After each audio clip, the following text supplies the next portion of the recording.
Good evening, everyone, and welcome to the Tuesday, June 16th meeting of the Monmouth City Council. I will call us to order and ask our city reporter, Pam Dornbush, for the roll call, please. Councillor Belts. Here. Councillor Carey. Here. Councillor Lopez. Present. Councillor McKeel. Here. Councillor Oberst. Here. Councillor Ridgway. Here. Mayor Kuntz. I am present, and Councillor Oberst, would you lead us in the flag salute this evening? Please stand if you're able to join us.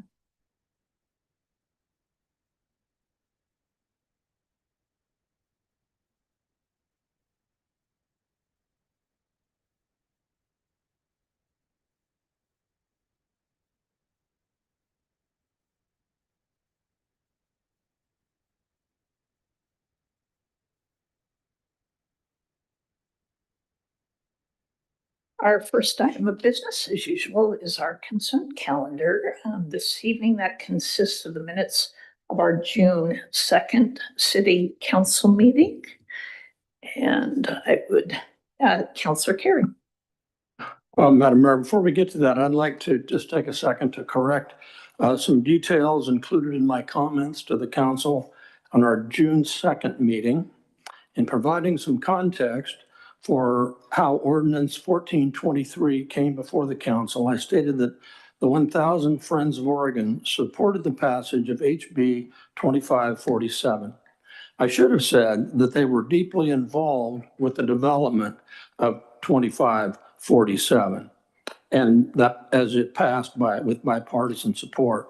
Also, my long and good friend, and I was hoping he'd be here tonight, Randy Lowry, a member of the Planning Commission, reminded me he'd attended the Planning Commission meeting on February 2nd virtually, and that in part because of the sound coming through, but he had voted no on the recommendation to the council in terms of the disposition of advancing the land swap.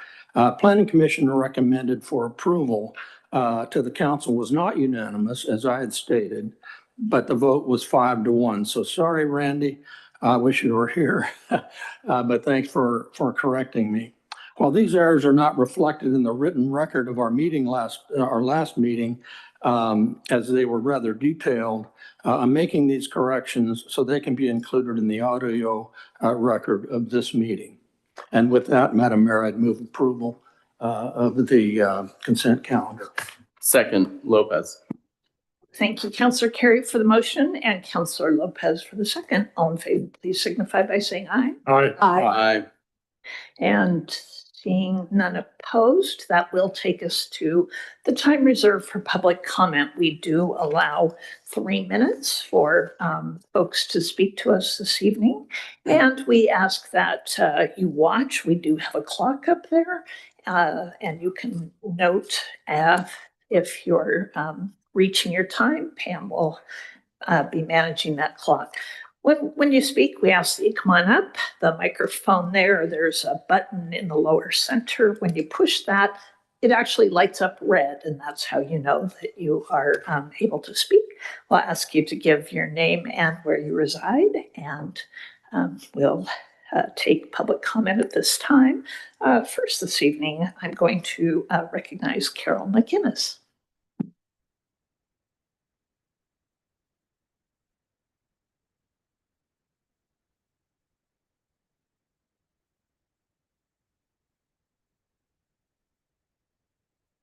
Thank you, Mayor. I all of a sudden got really nervous.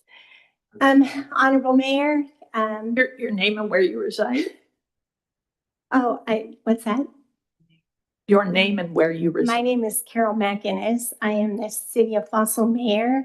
I'm the 2026 League of Oregon Cities President, and I'm the Emergency Manager for Wheeler County. Thank you all for letting me speak tonight. I want to talk about 3 people here that have had great impact outside your city. On June 1st, we had a critical incident in our county affecting our city. It was larger than our sheriff's office could handle. I was in charge as the emergency manager for posting information out to the community. When it got as big as it did. We reached out for help with the Oregon State Sheriff's Association. I needed a PIO. I needed help. And I want you to know that Sabra Jewel was the first one to call our office. I was relieved. When you're in a town of 447 people and you call for help, it's amazing when the phone rings. So I want to recognize that. I want to recognize your mayor. The first time I stood at the OMA conference with your mayor, I was honored to be in the presence of the mayor of Monmouth. That was pretty big for someone from Fossil. Since then, I called her randomly, and she had dinner with me and gave me a tour of your city, extending a hand of friendship and supporting me through my League of Oregon Cities journey. It's inspirational, and I just want to bring attention to how much that's meant to me and how much of an impact that has had on my journey. I want to recognize Rochelle Roden. I served with Rochelle on the executive committee for the League of Oregon Cities. Any outside board or committee that you join is a huge time commitment. Rochelle brings an expertise in finance. It's valuable not only to the 241 cities that we represent on the league, but it's also just amazing for the city of Monmouth. I'm especially grateful for the city of Monmouth and these three people, and they're out there impacting outside your city, and I wish to recognize them. Thank you. And thank you for your service to both your community and your county and the League of Oregon Cities. This is a huge commitment you made this last year, and we really appreciate everything you're doing to represent all of us. I would ask Belinda to come forward. Same thing, you push the little button there and speak into the mic. Thanks. Okay, can you hear me? My name is Belinda Strouth, and I've lived in Monmouth for about 24 years. I feel like I'm yelling. I've attended a few council meetings and town halls recently, and I've really enjoyed them, and I've gotten to meet some of you in the gym and other places. But I've also heard some things that have raised some concerns for me about the future of our town. And since fully retiring about a year ago, I have a little bit more time to pay closer attention to things that are going on in town. For some reason, it's really stood out to me this year how many Celebrate Pride Month banners are in town. 34, I think. I was driving when I was trying to count them. That may not be perfect. And sorry, Monmouth PD, for driving distracted. For a while, there was also a big banner hanging over Main Street about Pride Night. My comments have nothing to do with hate, love, agree, disagree, but about the perception of our town. I think there are many things we could celebrate this month. It's the beginning of summer, graduations, Father's Day, Flag Day, always our military and veterans, law enforcement, and who get one day a year, not a whole month. So maybe we could take an opportunity to do a little bit more. Or just our town in general. We have a lot to celebrate in our nice little town, instead of a focus on just one thing and one group. Driving through Dallas, their banners are an appreciation for those who have served their country. In Independence, there's artsy depictions of things in Independence and throughout the valley. Monmouth downtown, Pride, in 34 banners on our little Main Street. And my question is why? What's the purpose? What's the message we're trying to convey to people driving through our town, whether it's citizens of Monmouth or visitors? And if the word that comes to mind is inclusivity, I think 34 identical banners about one group isn't inclusive, in my opinion. And I don't think I'm alone from people I've talked with about it, because I did a little sanity check with some folks I know. Our overabundance of weed shops and our pride in pride are really clear. And it disturbs me and it disappoints me. Hearing about some of the future plans for Monmouth, coupled with the things I just mentioned, raised some serious concerns for me about where the future of our town is. And to be very blunt, it appears to be pretty progressive leaning. That doesn't bode well when I see what's going on in other towns and cities that have chosen that path. And it does concern me. Again, this is just my opinion. I've enjoyed living in this sweet little town for a really long time. Loved it. I've defended it when people are like, how can you live in such a small town? I grew up in a small town. It's what I'm used to. It's comfortable, and I think it's great. But I got to say, if I were driving through town today on a beautiful June summer day and saw what I do, I'm not sure I would choose Monmouth. Thank you. I, thank you so Thank much you. for your time. Thank you. All right. And last, Priscilla Kenneth.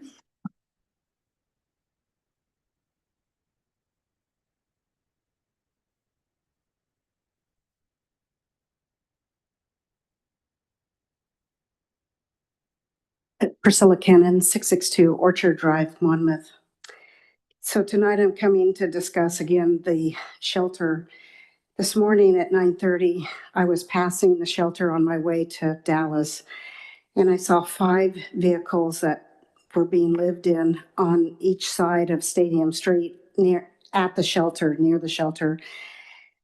I had the night before come through and saw the Mazda that's been jumping each side of the street with blankets all around it. And I contacted the code enforcement officer again about it regarding that gray vehicle and actually passed him that morning, headed over that way. I actually pulled into the Woo Stadium parking lot so I could take a photo of the vehicle and of the other 2 vehicles. And just after stepping out and taking 2 photos, a woman in her 30s was running over from the shelter towards me. And I could tell by her demeanor, it was aggressive nature. I didn't feel safe. So I got back into my car and left and proceeded on to Dallas. So in my rearview mirror, I looked back to her and she was standing in the middle of the street flipping me the bird. And I kept going on to Dallas. And at this point, we're just about at a year from the ribbon cutting that you, Mayor, cut. And I got to thinking about this, and I've contacted Matt Smucker, who's the manager there, and he's never written me back on my concerns. But I would like to, if you recall, we met with DJ Brent DeMoe at the Dieter's office, and I would like to try to set up another community meeting, and I would like to ask if you would attend, since you're pretty vested in that shelter, and I know you want to see it succeeded. I'm sure many of you want to see it succeeded. All I want at this point is to make sure that those of us that live there to be safe. And we know that they have come into our neighborhood panhandling for Coke cans and bottles. So I guess I'm just asking, I'm setting a request to you to come as a citizen, but also as a representative of the city. And if you would consider that, or sending someone, but I really, really would like you to attend if you would consider that. And so I'd like to go forward and try to set this meeting up with Brent to facilitate. So that's my comment. And I just wanted to say, if Mr. Carey remembered what ad nauseum's definition was, it's sickening or an excessive degree. When you said that, I caught that. That was a jolt. Right. We're all sick of it, really. Thank you, Priscilla. All right, and that's all I have here. Did we receive anyone online who wanted to comment? So we are going to go ahead and move to presentations this evening. And we have one from the Friends of Community Parks, Susan Graham.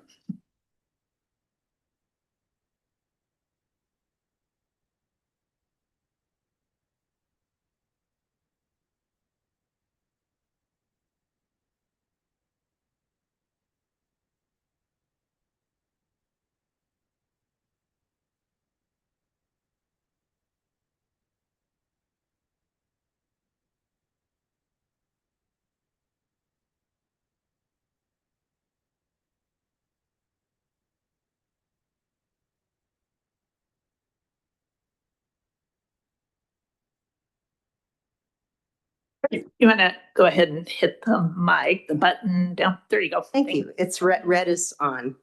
Okay, thanks. All right. I have to talk into a mic for school board all the time and I can never tell when it's on even there. So anyway, thanks so much for asking us to come back. My colleague Bill is supposed to be here. He might just show up still. So anyway, we're friends. Oh, there we go. Come have a seat, Bill. There's a lot going on in the summertime, as you well know. So Friends of Community Parks, we just wanted to give you a little more detail because we didn't have much time to And just for the record, do you want to introduce? Oh, thank you so much. See, I have no manners. I'm Susan Graham. I live in Independence. Do I need to give my address? Okay. And I'm Bill Boisvert and from 7th Street in Independence. great. So anyway, Friends of Community Parks. Just to give you a little more background, because we didn't have much time to talk before. So this organization came about end of last year as many people in the community were kind of looking for a solution for a way to take over Independence Days from the City of Independence, who could no longer continue to run the event. And so my professional background is actually as a tax attorney. So I was just in the right place at the right time to figure out how we could make this work, because it seemed to me that this was a great opportunity to bring another useful and well, useful is the best word, nonprofit to our community. Because although many other organizations had friends organizations like the library, the museum, very different organizations, senior center, we didn't have one that supported the park systems in either city. So what we decided is we wanted to focus on both communities because we felt then we'd better be able to better serve the larger community. So Friends of Community Parks was born as a grant-making organization. The way we took over Independence Days is that becomes our biggest fundraiser of the year. And so that's another reason why I'm a little late today, because I spend 18 hours every day working on that right now. And so does Bill.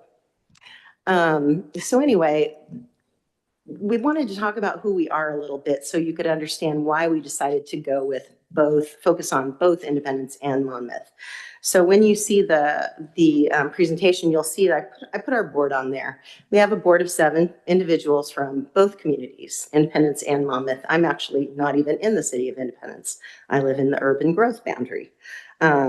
We have also volunteers that are working with our organization that are from all over in Polk County. So we're trying to achieve things that can be best done by working together between both communities, because a lot of the green spaces that we have that are so useful to us in both communities are maybe they're in town, but not all of them are. Some of them are outside of city limits. And that is technically also within the area that our bylaws state that we are able to do good work. So I've stated our mission before, but I want to go over it. Or I'll let Bill do the mission here. Oh no, glasses. Unfortunate. Yeah, here we go. Okay, our mission is to support and enhance the public parks and recreational areas of Independence and Monmouth, ensuring that they remain vibrant, accessible, and well-maintained spaces for the health and the wellness and the enjoyment of all the community members. Our board is comprised. That's what I just went over. But Oh. but you've got a list of all of us on there that when Okay. we get to the slides. What do you want me to read? You don't have to read anything. We're just Okay. talking right now. All right. This is, I hope that's okay. We're trying to share information, but we are trying to be a little bit informal. So my biggest takeaway is being on the being a city councilor, new city councilor, and being on the budget committee for the last few years. It was really frustrating because we were looking at, this deficit and the fact that you can't always cut your way out of a deficit, right? You've got to come up with innovative ways and stuff. And so I was super excited when this opportunity came up. Because everybody that's on this board are all the same faces that you've seen year after year. That's the thing. It's always the same people that you can count on Count on, Yeah. exactly. to be supporting these things. So everybody on the board, same people that were there last year. I was actually there as a liaison for the city council, and now I'm on the board because I couldn't say no. But it's just that kind of a mentality, though. It's really a community-led thing. And as you know, city employees cost money, and them running the event is a little more business-oriented, I could say, but I think- It's really cost effective when we don't have to pay anyone's Right. salary. Right. Let's put it that way. yeah, so it's 100% volunteer, and we can actually look at this as a fundraiser opportunity, which I think is the Yeah. best thing. Yeah, based on the projections we have from, multiple years. You make sure to speak into the mic for folks who are listening Thank you so through the much. hearing loop or online. Thanks for reminding me, Cece. Because we're 100% volunteer run and we know what the event tends to generate every year, that's why we really focused on this grant making aspect. And so that's what I think is important to you all here tonight, is we wanted to talk to you a little bit about what the process will be once we get through this big fundraiser that happens over the 4th of July. And so we would always start the way most organizations would, by listening to the community. And because there's already a Parks Master Plan in City of Monmouth, just like there is in City of Independence, that's part of the puzzle. But we also do want to go out, and we are planning to go out and do some surveys, and we would like feedback from both cities, in fact, to hear what kinds of questions you even want us to ask and what type of information would be useful. Because, for example, your Parks Master Plan was last done in 2020. That's not yesterday. The things that people are concerned about and interested in might be a little bit different. There's some things that continue. So we would like to work together with both cities and interested community groups to get a good idea what people are interested in.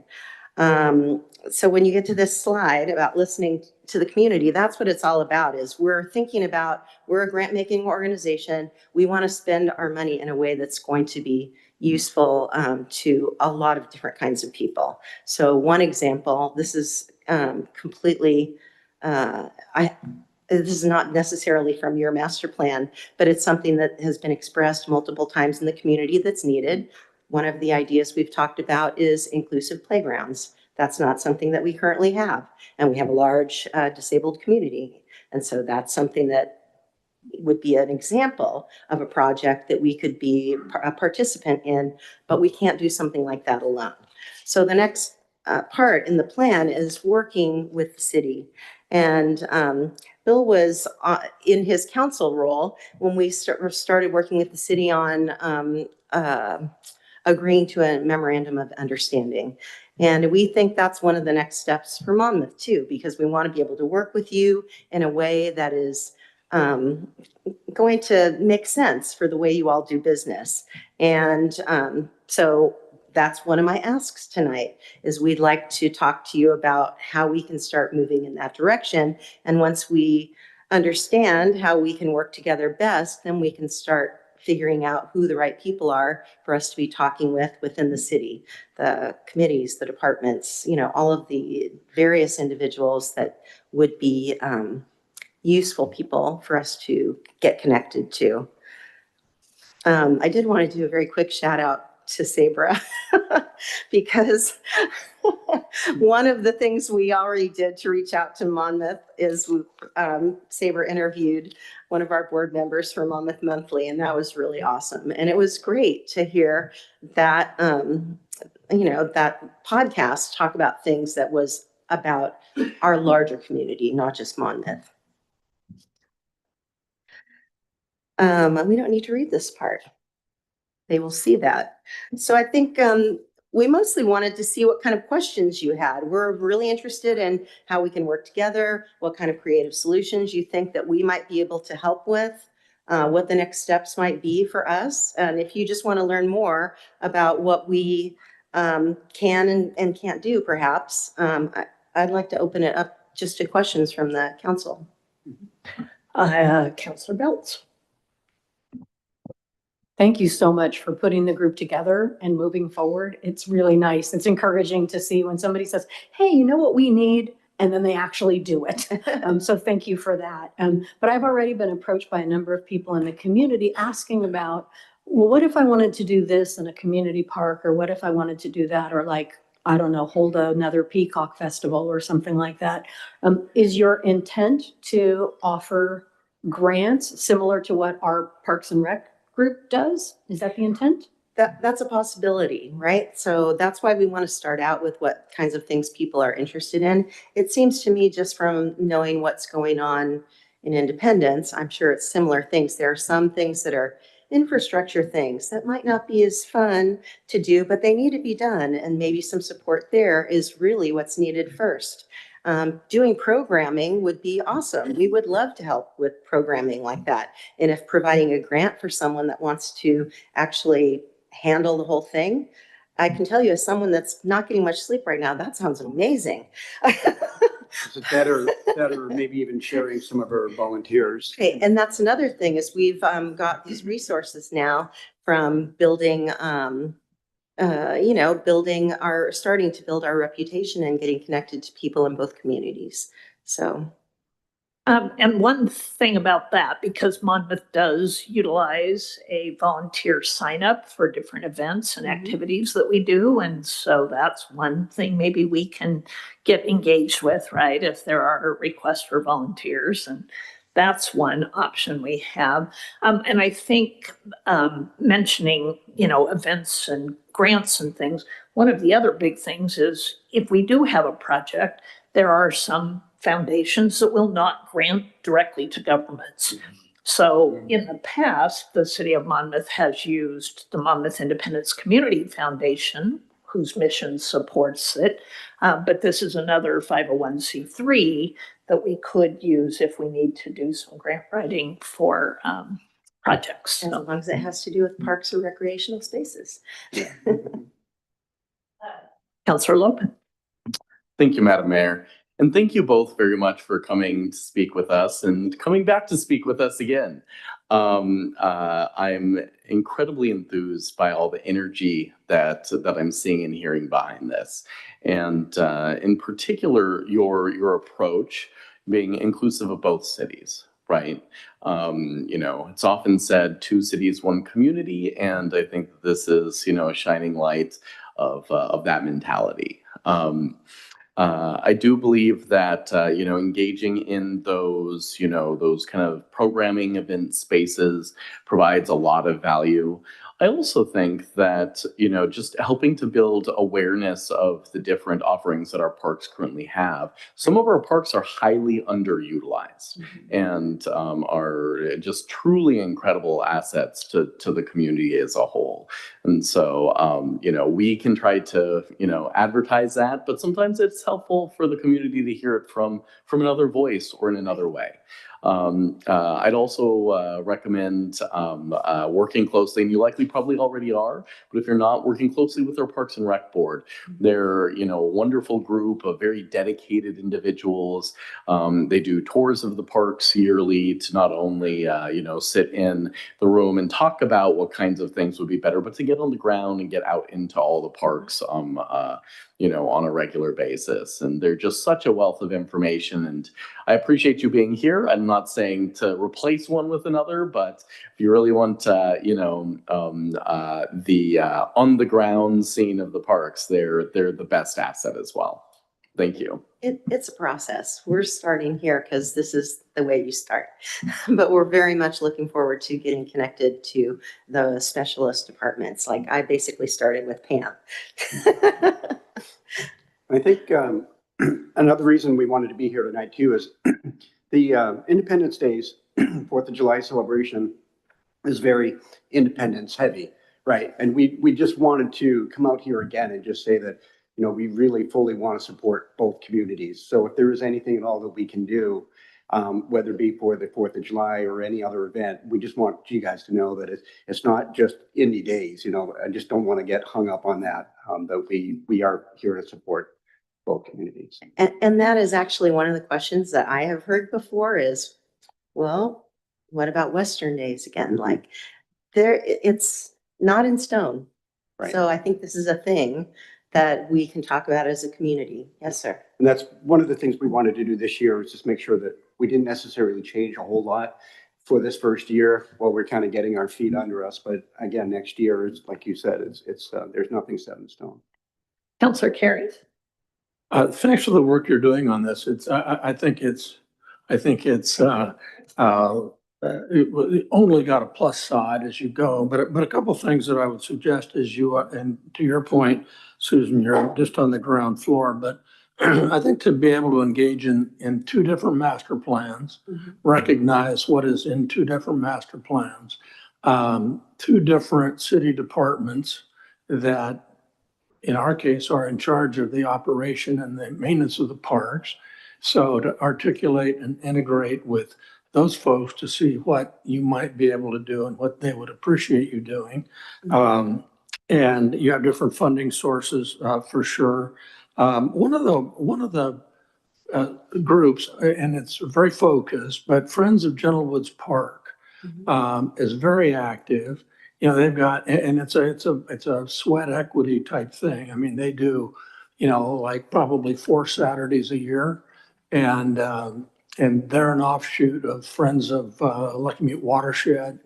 But there's some good organization there that I think you could probably articulate with them one way or the other. And as you said, it's right on the ground floor. You'll figure a lot of this other stuff out. But that's a couple of things that you no doubt have already thought of. But in case you hadn't, I thought I would just add them. So again, thank you. No, thank you very much. Counselor Oberst and then Counselor McKeel.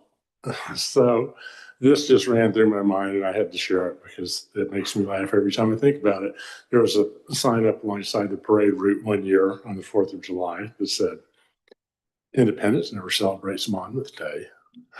Right? It just makes me laugh. You said something about helping us with, you know, celebrations. I would love to see the concept of Western Days come back. It doesn't have to be named Western Days, but to have a unified effort across this community to, you know, to generate the celebration around this early summer festival.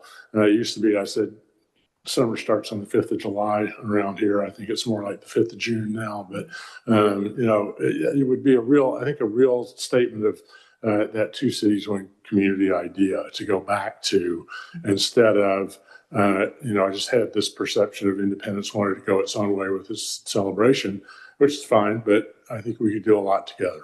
So appreciate the efforts. I agree very much. And that's why when I did reach out to Pam, one of our first projects was to put together a consolidated schedule of all of the events in both communities, including not just Monmouth and Independence, but Rotary and, you know, the mini marathon and the car, everything.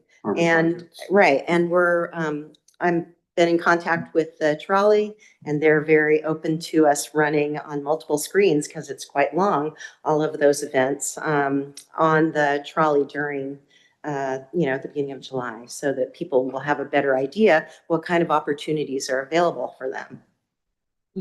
Counselor McKeel.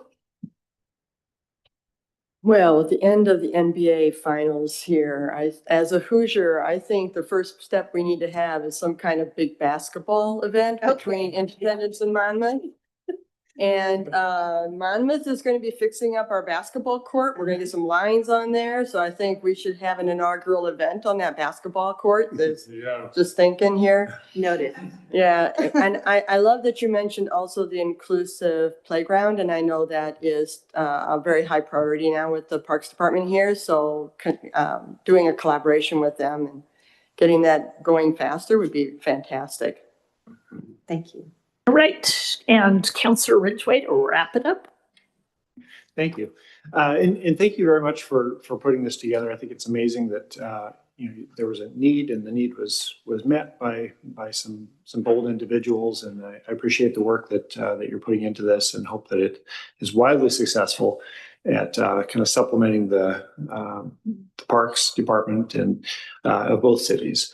I have a question, a little bit uncomfortable question, but given the disparities between how City of Monmouth versus City of Independence has funded their parks, how would decisions be made as far as allocation of funds that are raised? That's not an uncomfortable question. That's a very valid, fair question.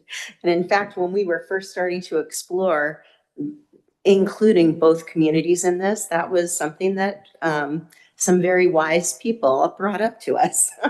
And I mean, the only answer I can give you is we have a board. We're going to listen to both communities. We're going to listen to what the communities already have, the guidance that they have. And we might make some suggestions, but at the end of the day, a private organization can't just go build something over there. I mean, we have to work together and we have to come up with a way that it's something that's going to be agreeable to all parties. So I think we are a relatively pragmatic group. And I have a lot of confidence that we'll be able to allocate funds in a way that seems fair. Like all we can do is the best we can and communicate decisions and give people lots of opportunities. All right. Well, again, thank you both for coming, and we will be. Pam's a great resource to connect you with our Parks and Rec board at one of their meetings, although they often take part of the summer off. And we know you're busy for the next few weeks, so. Yeah, no worries till after July 15th. Yeah.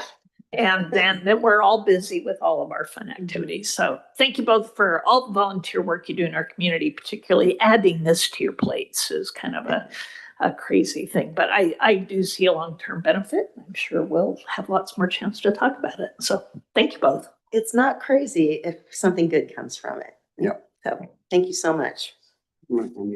I left some with Pam. think I left here. Then if you want to turn the mic off, thank you very much.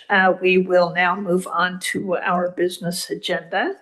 We have several items this evening, so we'll try and get through these. The first one is the second reading and considering the adoption of ordinance number 1423.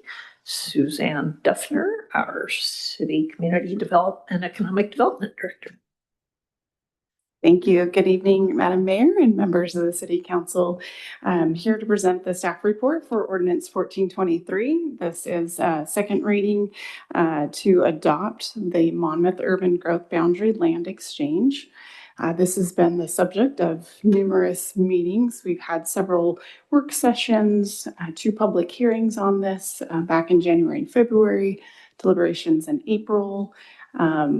And so in first reading was at the last council meeting.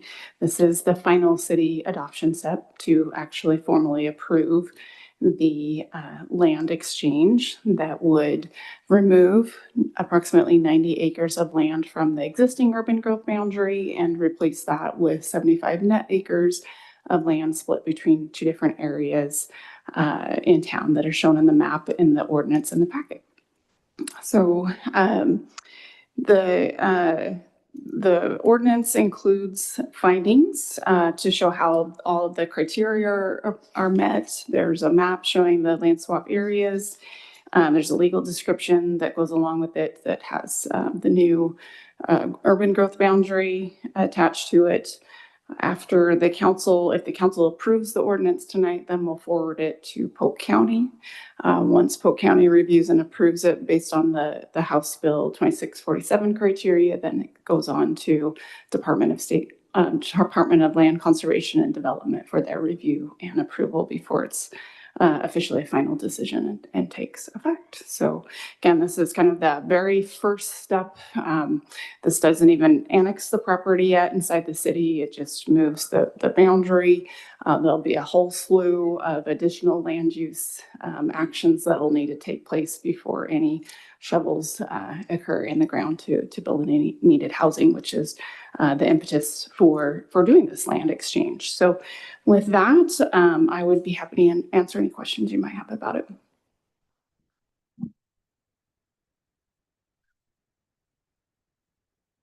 Are there questions? All right. Yes, I think we've all discussed this at length. This again is the ordinance enacting the decision that was made to go forward with the legislative amendment, and we do have a motion in our packet. Councillor Lowe. Thank you, Madam Mayor. I would like to make the motion. I move a second reading and adoption of ordinance 1423, an ordinance amending the Monmouth urban growth boundary to remove approximately 90 acres located south of Falls City Highway and to add 75 net acres located in the 10700 block of Mistletoe Road and 6685 Talmadge Road, and apply a comprehensive map or a comprehensive plan map designation of medium density and low density residential to properties added to the UGB. Second. Thank you, Councillor Lopez for the motion, and Councillor McKeel, I believe, for the second. And comments, Councillor Oberst. So I've been in the middle of this for 25 years now, trying to come up with a way to continue building residential development in Monmouth, finding land to do it. I had some things I wanted to contribute clear back for our hearing for the initial legislative amendment that I kind of got distracted by some things. I'd just like to take a minute, and I asked these if this was okay earlier. And, you know, we've heard a lot about 3-minute statements, so I've got a 3-minute statement. So bear with me. Writing it down has helped me shorten it up a lot. The U.S. is currently estimated to be up to 5 million housing units short of demand.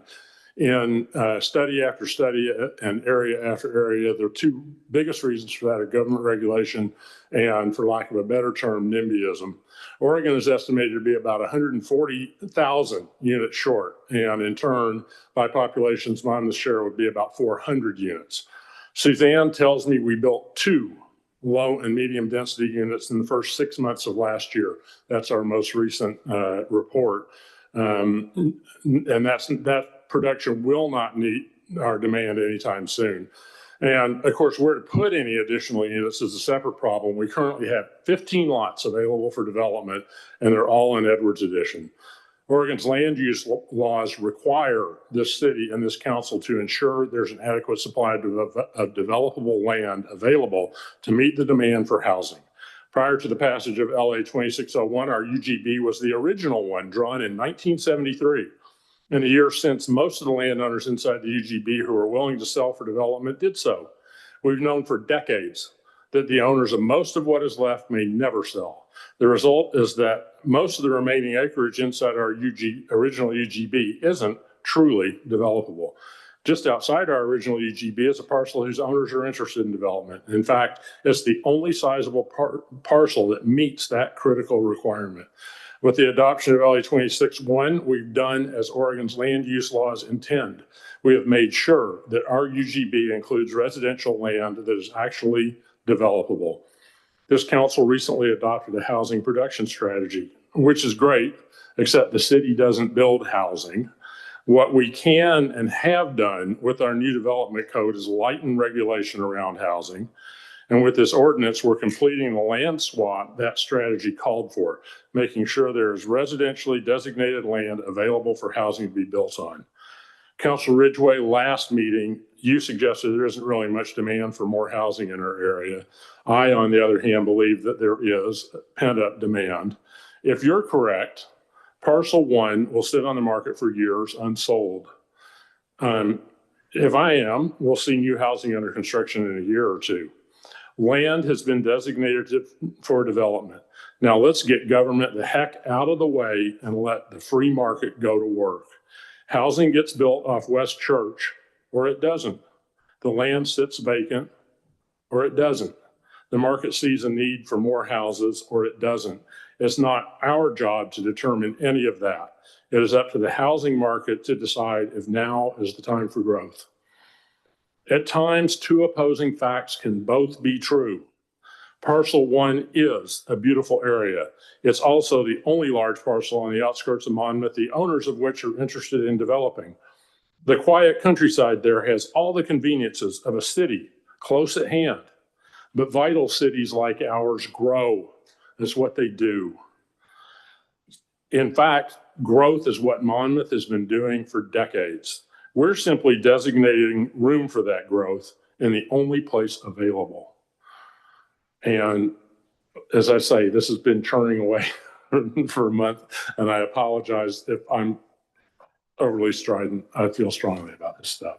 Thank you. Thank you. And if you want to turn your mic off, I'll recognize Councilor Lopez.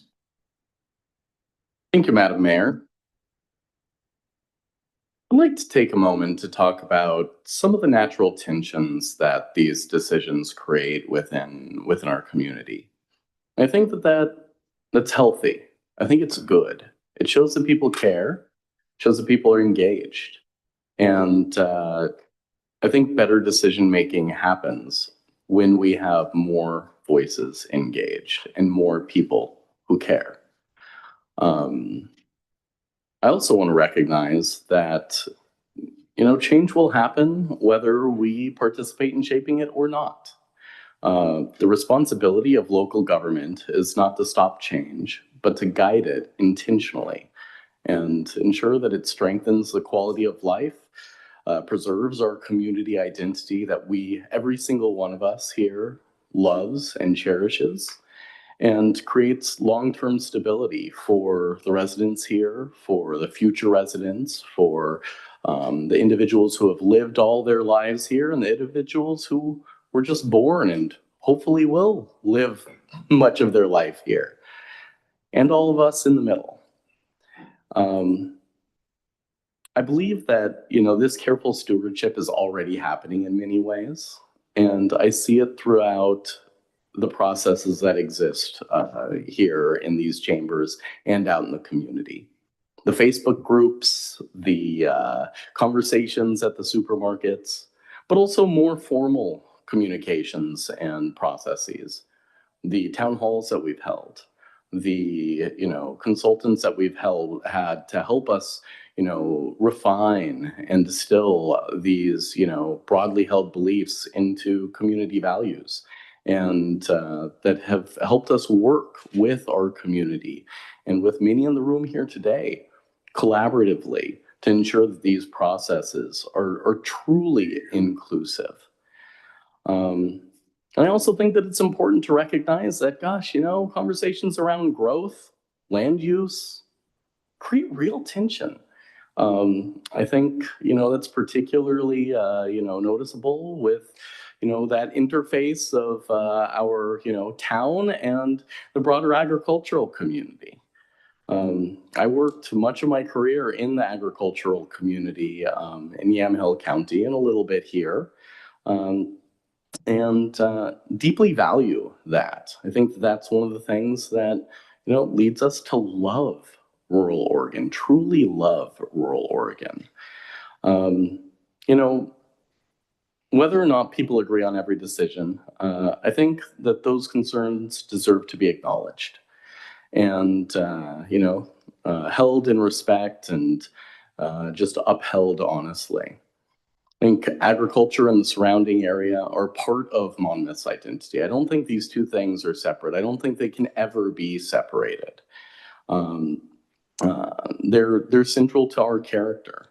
And I think that we have a responsibility to pursue growth thoughtfully, transparently, and with the long-term stewardship of both in mind. Ultimately, this is a reduction of our urban growth boundary, but it does allow the city to, do some of the things that the state has charged us with doing as a city. And that's providing the ability for the market to create housing here in Monmouth.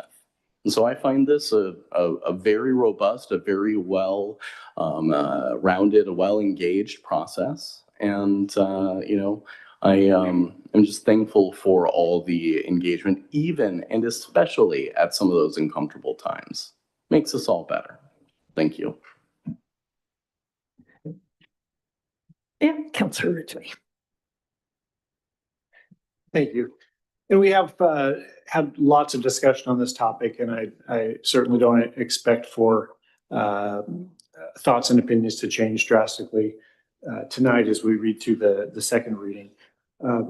I'll just recap a couple of the numbers of the potential impact of this proposal, namely with the first parcel, the 70-ish acres.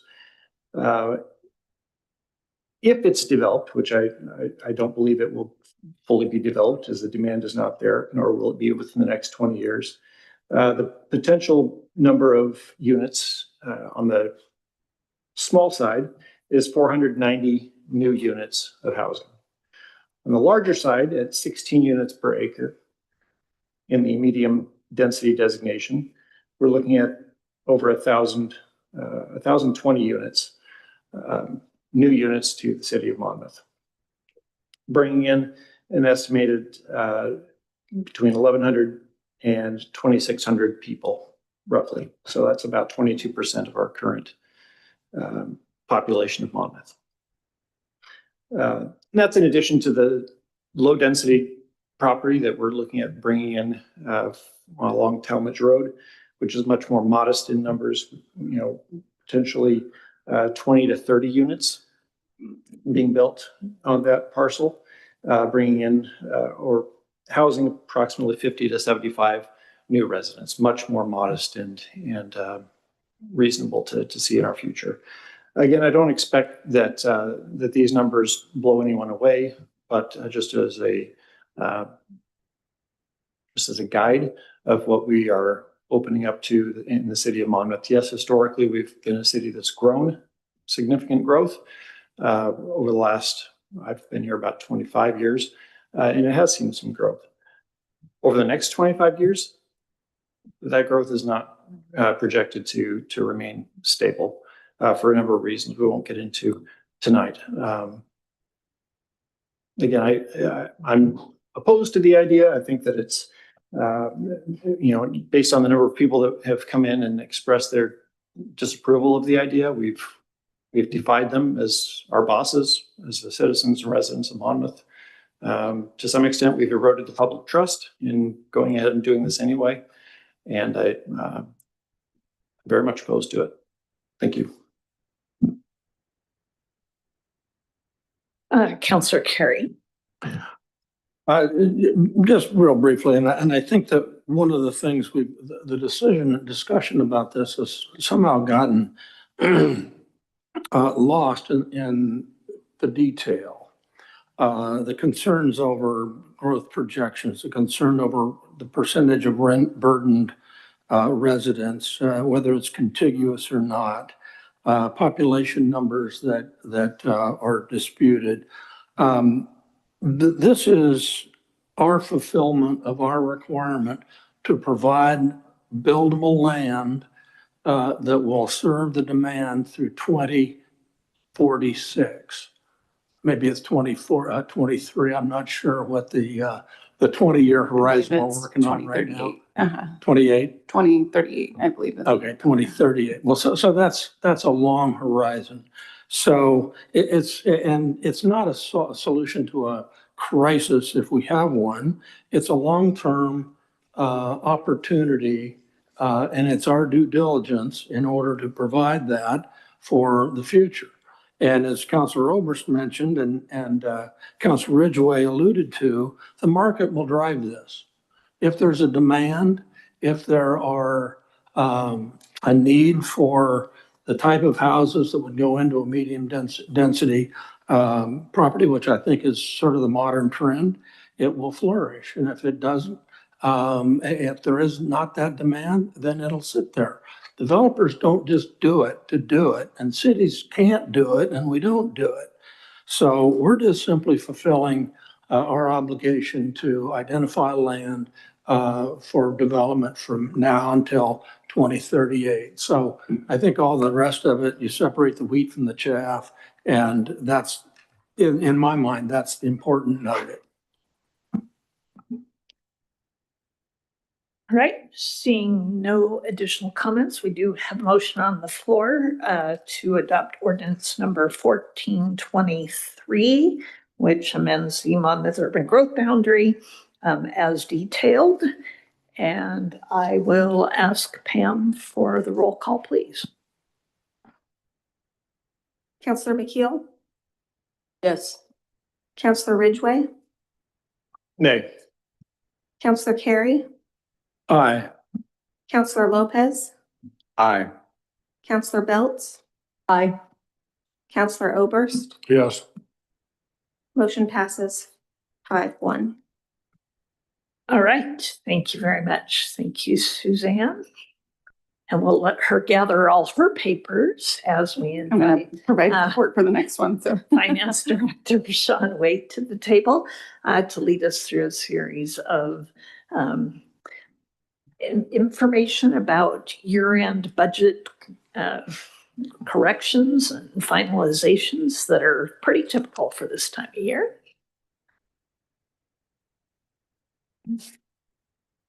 Thank you, Madam Mayor and Council. And yes, the next couple of items are really just kind of housekeeping items to close out our year-end budget for fiscal year 26. In your packet, there's a supplemental budget that is necessary to properly account for grant funding received by the city and to ensure compliance with Oregon budget law and generally accepted accounting principles. During the budget development process for fiscal year 27, staff discussed the award of a community development block grant totaling $400,000. Staff identified the need to budget $25,000 in this current fiscal year, and then the remaining $375,000 was budgeted in the fiscal year 27 budget and is in the adopted budget. Additionally, community development received a certified local government grant totaling $15,000 that we are adding appropriation for. And with that, I'm going to turn over the conversation to Suzanne to talk about the details of those grants. great. So just as a reminder, the City of Monmouth is a participating certified local government. That means we get a grant from the state every other year. So this is our year to re-up on that. And it's usually implemented with the help of the Historic Commission. And so this year, this is the highest grant amount that we've ever received. It's usually like 5,000 to 7,000. So very exciting, woohoo, to have the 15,000. And it comes at a really good time because there's some new state laws around, they call it the statewide Goal 5 that regulates our cultural resource areas. And so this grant will help us hire a consultant to put together a cultural resource protection plan to identify those resources and then implement and adopt protection measures for those. So yay, it's kind of providing some assistance to the city to do work that we would have had to do otherwise. So so that's primarily what that 15,000 certified local government will go towards. There is a dollar for dollar match requirement for this particular grant. And fortunately, we're able to do that through in-kind by counting our volunteer and our staff hours for that. And so we make up that match with our time on historic activities like the History and Mystery in the fall, and then the historic preservation event that occurs in May. And then we've had success with doing some partnerships with WU history interns to do some oral history documentation. So a lot of great work going on with the Historic Commission. They're also putting together a historic display that will be here in the lobby as well. So really great things going on with that. And as Sean mentioned, that grant will be split between 2 different years. So that's how we've, but most of that spending occurs in the next fiscal year. We're getting ready, doing the request for proposals right now to hire a consultant for that cultural resource plan. And then the second grant that Sean mentioned is the Community Development Block Grant. So this is a federal HUD grant, and the City of Monmouth takes turns with our other Polk County city and county partners to be the applicants. The grant funds are administered through Polk Community Development Corporation. They run a housing rehabilitation program for eligible homeowners. So to be eligible for these grant funds, you do need to own your own home and be low to moderate income. And so the grant funds are used to make safety and health repairs to homes.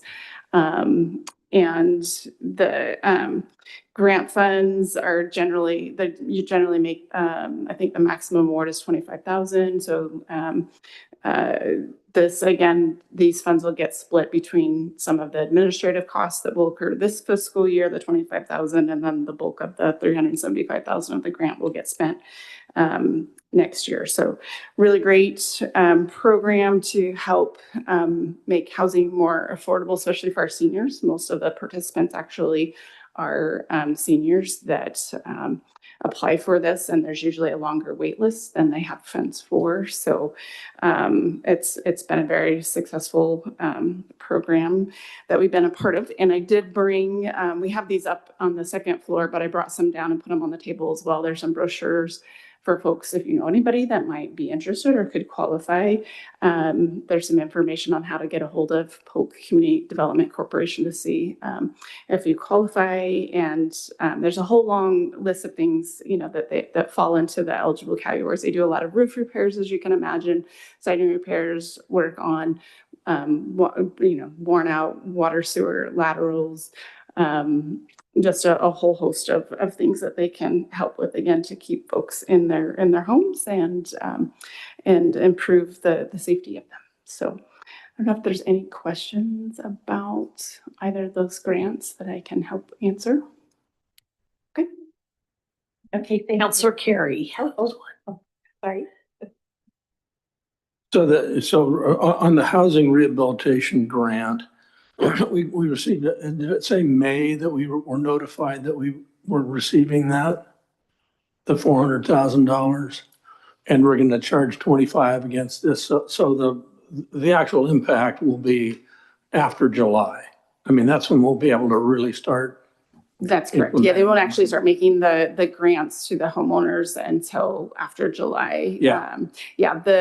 These are federal grant funds. And so that comes with lots of strings and hoops that you get to jump through, but we're very thankful for them. So, but yeah, there's an environmental review that needs to happen. They check to make sure the house, is not on a protected historic preservation home, so there's just a number of items that they need to go through and check before they can actually start awarding the grants. And most of that is going to impact those already on the list, as I understand. Yeah, that's my understanding. I do think they prioritize the health safety projects, and they do have some limited loan funds, low interest loan funds available as well. So sometimes homeowners, if they can't qualify for the grant, they do have ongoing, loan funds that they can qualify for as well. Mm-hmm. Well, we look forward to that. That's going to be impactful in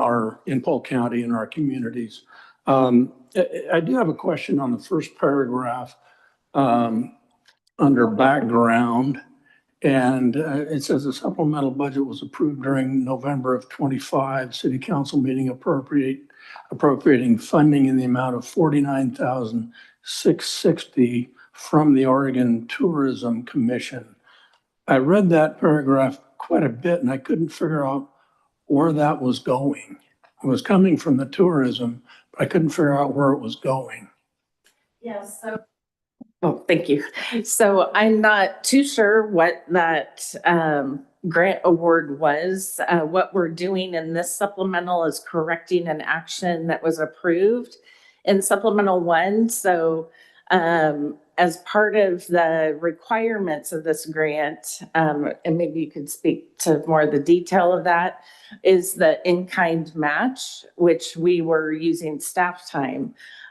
With that, so tourism fund is not an operating fund. And so supplemental 1 actually was moving those in-kind salary dollars into a non-operating fund, which is against GAAP. And so what I've identified in this supplemental is actually undoing that. Our in-kind match will still be there. It's just going to be where it's budgeted and the expense is incurred.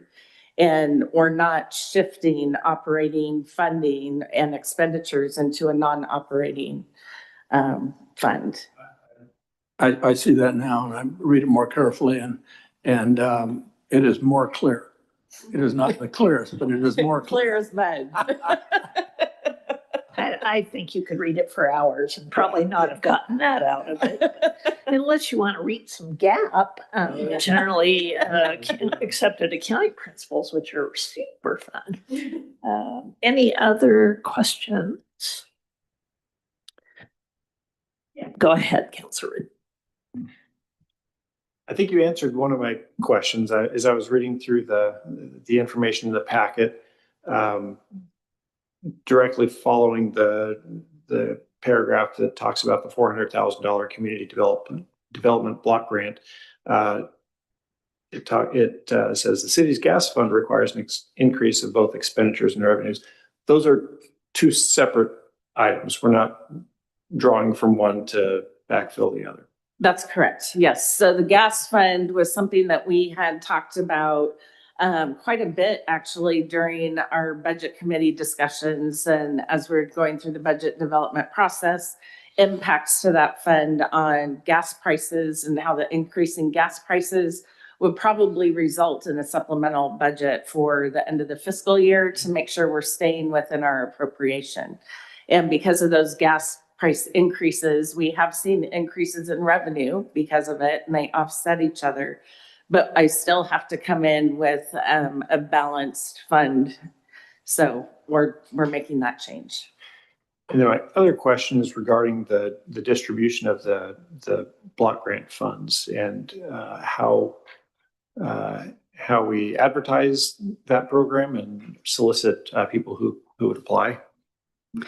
Yeah, that's a great question. Thanks for asking that. So as I mentioned, we do have the brochures that are available at City Hall. And then SABRA has been gracious enough to put an announcement on a fairly regular basis into the community notes.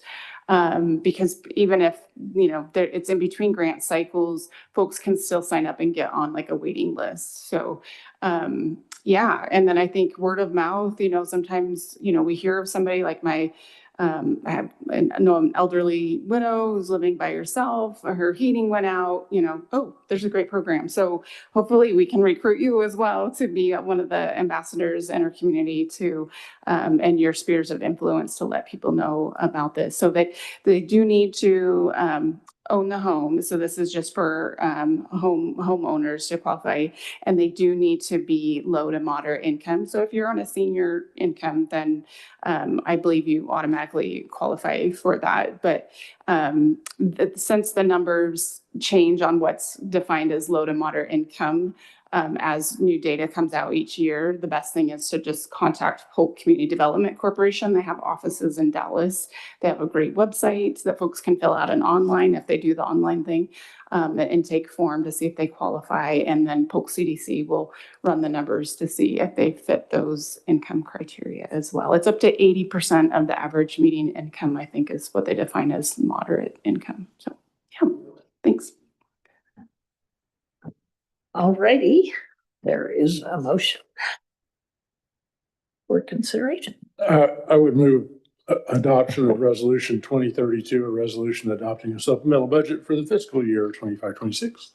Second. Thank you, Councilor Oberst for the motion and Councilor Belts for the second.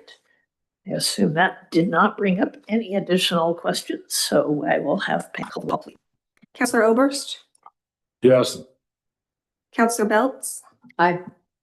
Councilor Lopez, Aye. Councilor McKeel, Yes. Councilor Ridgway, Aye. Councilor Carey. Aye. Motion passes 6-0.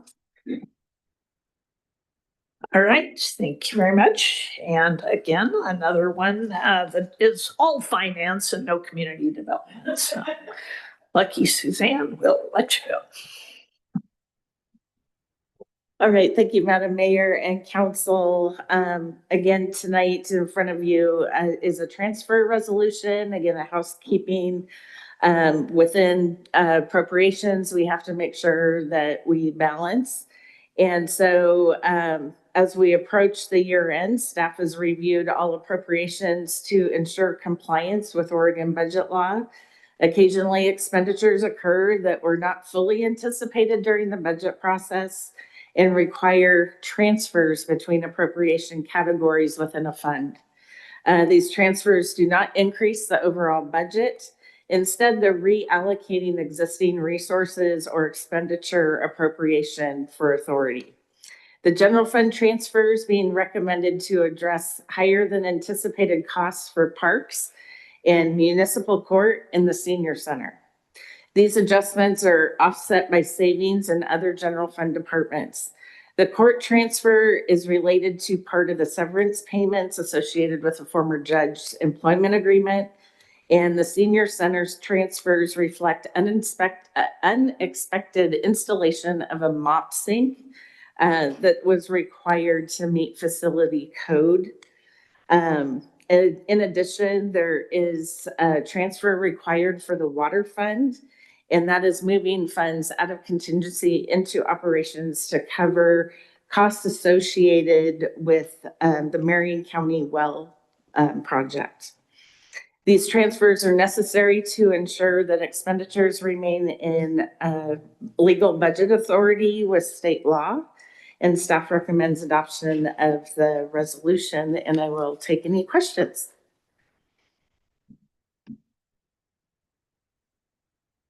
I'm not seeing any.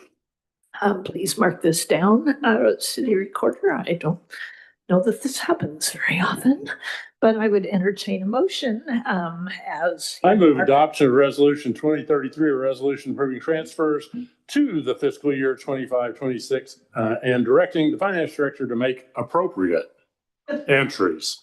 Second, Lopez. Thank you, Councilor Oberst for the motion and Councilor Lopez for the second.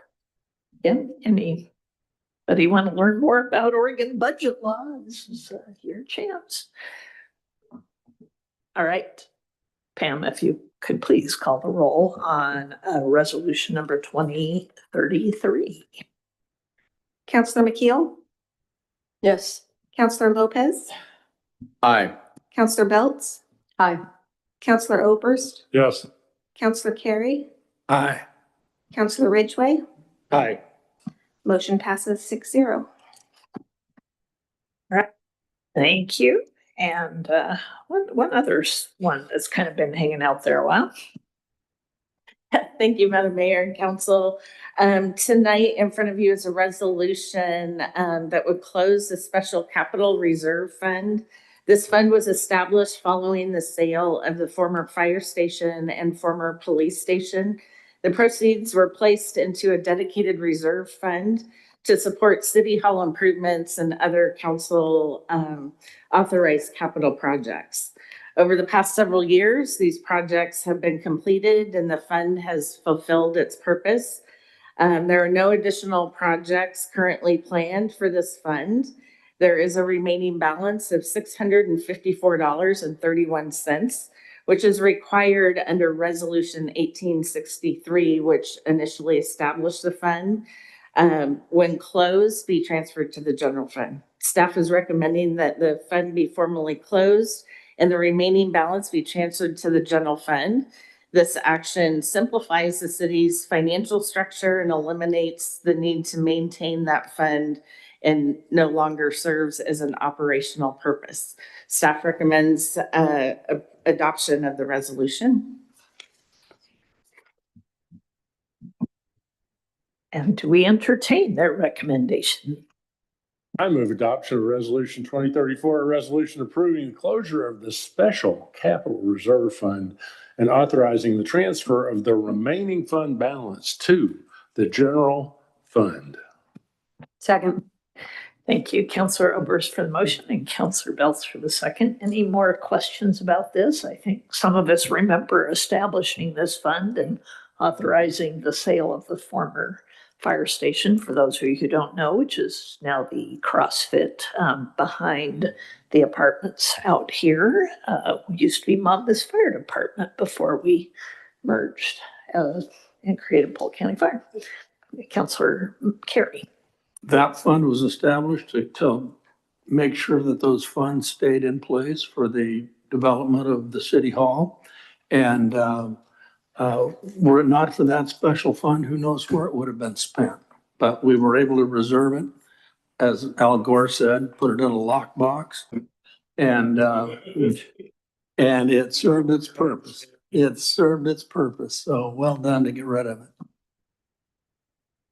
Unlikely we'll ever find a good use for $654 that would be considered a capital expenditure, since they're typically much larger. So. All right. Yes, Councilor Beck. Perhaps a 1-year City Hall anniversary celebration.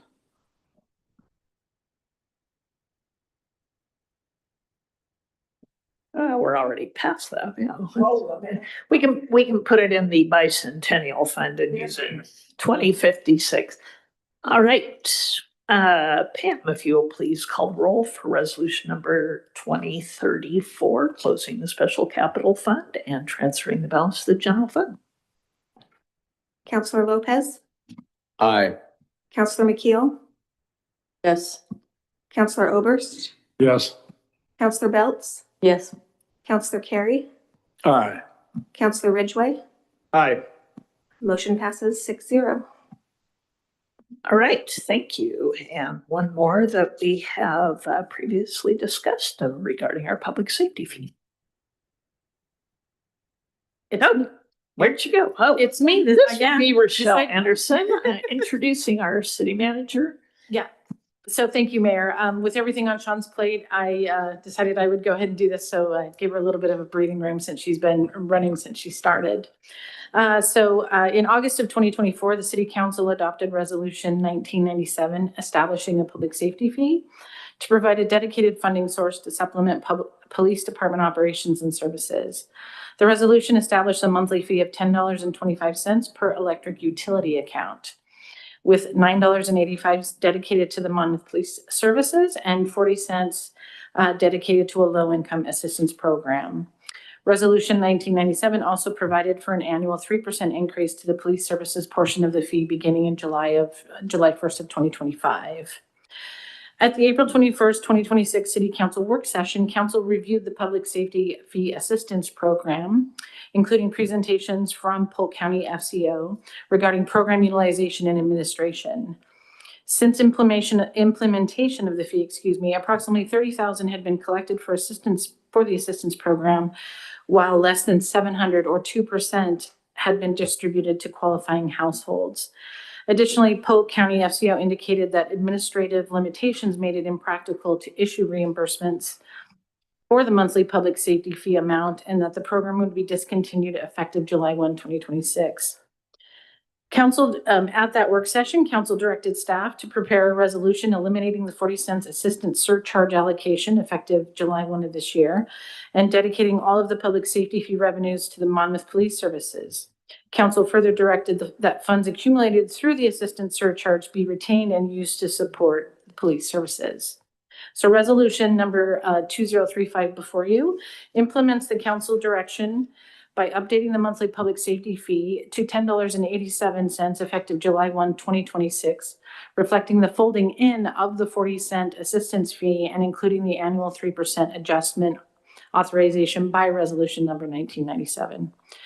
It discontinues the allocation of 40 cents per month to the low-income assistance program. It dedicates all public safety fee revenues exclusively to Monmouth Police Services, which includes personnel, equipment, vehicles, technology, training, facilities, and other public safety-related expenditures. And it maintains all the remaining provisions of Resolution number 1997. In regards to the financial implications, the proposed amendment does not increase the total public safety fee beyond the amount already scheduled under Resolution number 1997 that would be effective July 1. And that monthly fee will be $10.87 per utility account. The amendment redirects approximately $1,700 per month previously allocated to the low income assistance surcharge program, and that will go to the Monmouth Police Services. And based on that, it'll be about $20,000 annually in addition that is now dedicated to public safety. Previously collected assistance surcharge revenue will be used for public safety costs for the Monmouth Police Department, including personnel, equipment, and all of those, basically all of it for the health and safety and welfare of our community. So staff recommends adoption of this resolution. And if you have any questions, please let me know.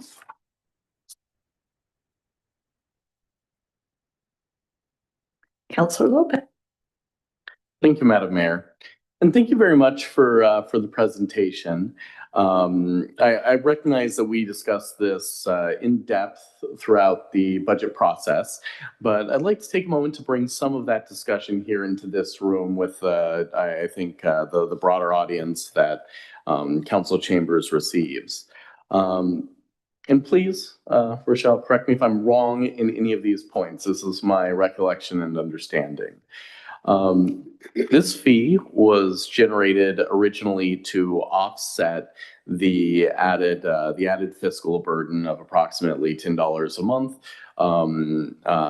that people were feeling when they were paying those bills, right? And it was dedicated to offset individuals who were in need of low-income assistance, to offset just specifically that fee portion. So this would not offset any other portion of the utility bill, anything like that. But because of the amounts that we're dealing with and the administrative burden that exists in trying to disperse $10 at a time, a well-intentioned fee really just wasn't practical for anyone. It wasn't practical for the city or our partners who are helping to administer the program, and it wasn't really serving its goal in helping individuals who were directly impacted and unable to pay the fee. And so, as opposed to continuing to create this burden on both the city in terms of staff time, our partners in terms of staff and administrative burden, and not have those funds actually be able to, serve the purpose that they were intended for. We're rolling this into serving the police department, which ultimately will reduce a long-term cost of the public safety fee to everyone in the city, as well as the individuals who, may be fiscally burdened. And so, at the very high level, it would seem for me personally that, gosh, this is something that's intended to help people. Why are we getting rid of it? Well, it's because in practical matters, it wasn't actually able to meet its purpose. And so in terms of being good stewards of public funds, we're sending those funds where they're intended and ensuring that those funds actively serve the public, because these funds sitting in a bank account somewhere aren't serving people who need help. They're also not serving the broader ratepayers as well. And so again, please correct me if I'm wrong, but that's my understanding of the fee and the recollection of those discussions. All right, thank you. And I appreciate you bearing with me as I recounted that here today. I would entertain the motion. Councilor Beltz. Thank you. I want to make sure I am correct. One of the issues was because Polk County, because their organization was the one that was trying to facilitate this, their rules dictated that someone could only receive the benefit once a year. Is that correct? That is, but except in extraordinary cases, they can do multiple, but typically it's a total of $300 per annual year. The times in which individuals were able to access this was when they were accessing other funds as well. And do I remember correctly that we have now increased the amount of funds we are helping Polk County with? Is that correct? That is correct. So this year, the budget increased from $10,000 to $20,000 that we will send over to help residents with their utility assistance. And so they can manage those on a broader scale. Correct. Now, would you like a motion? I move to approve resolution number 2035, a resolution amending resolution number 1997 regarding the City of Monmouth public safety fee. Second. Thank you, Counselor Belts for the motion and Counselor Oberst for the second.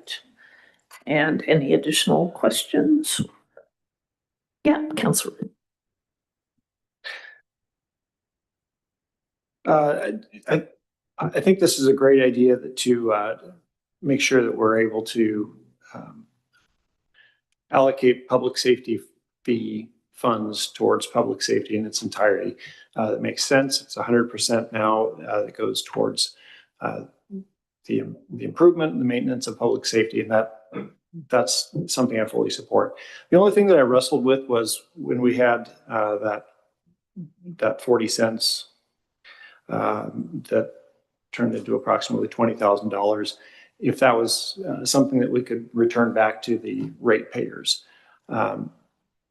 If that were something that we could agree upon or to work toward in the future to reduce that public safety fee and fund the police department appropriately out of the general funds, I would strongly support that. But as it is in its current form, I think this makes sense to just make sure that all of the payments towards the public safety fee reach the police department so they can continue doing their good work.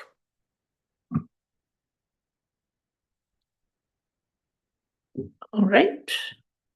Seeing no other comments, we'll go ahead and take a roll call on resolution number 2035, amending resolution number 1997.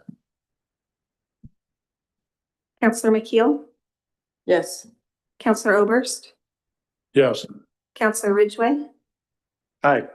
Counselor Belts? Yes. Counselor Carey? Aye. Counselor Lopez? Aye. Motion passes 6-0. All right, I'm glad my $4.80 a year is going back to the police department. Spend it wisely, please, Chief. All right, that brings us to another little item that we had. We have discussed before getting more information on how our utility disconnect program works a little bit, and that's tied to this discussion about further funding our benevolence fee, I don't fund, whatever we call it. I can't remember what we call it, but thank you. So we have our City Finance Director, Sean Wade, and our Power and Light Superintendent, Wade Kerr. Thank you, Madam Mayor and Council. In your packet is an informational report regarding utility disconnects for non-payment, or what we refer to as DNPs. Staff regularly monitor delinquent utility accounts, basically on a monthly basis, and reviews payment trends to better understand customer behavior and identify opportunities to reduce service interruptions. The average shutoff per month is approximately 78. There is some anomalies that occurred in October 2025 and April 2026. However, after doing some research, we were unable to identify any specific cause for those significant spikes. The data shows that significant percentage of customers who are disconnected respond very quickly. And throughout the fiscal year, approximately 60 to 80% of customers who were disconnected paid their balances and restored service within 24 hours. The report also analyzes the reasons why customers are subject to disconnected services. The largest category in this list, as you'll see in your report, is marked Other. While this category may initially appear to be concerning and not identifying specific causes, the data that we've collected indicates that these situations are not related to financial hardship. Instead, the majority of these cases involve customer oversight, such as traveling and forgetting to pay your bill, having an expired credit card on our express bill pay system, customers assuming that the automatic payment process is still functioning for their account, or they simply forget to make a payment. The report shows that relatively few customers identify payment assistance as the reason for delinquency, and most customers needing payment assistance contact the city before service is disconnected. Overall, the data suggests that most disconnects are the result of payment management issues rather than the inability to pay. Staff will continue to encourage customers to verify payment information and monitor automatic payment settings. But with that, I will turn it over to Superintendent if he has any, I'll turn it back to council. I'll just add that the number of disconnects we have every month is pretty standard for a utility our size. Customer oversight is always one of those things that comes up where people just sometimes fail to take care of that business beforehand and end up on the list. So when I got here, I was actually surprised our list wasn't higher in some months, especially the winter, but our numbers are manageable and they're pretty typical.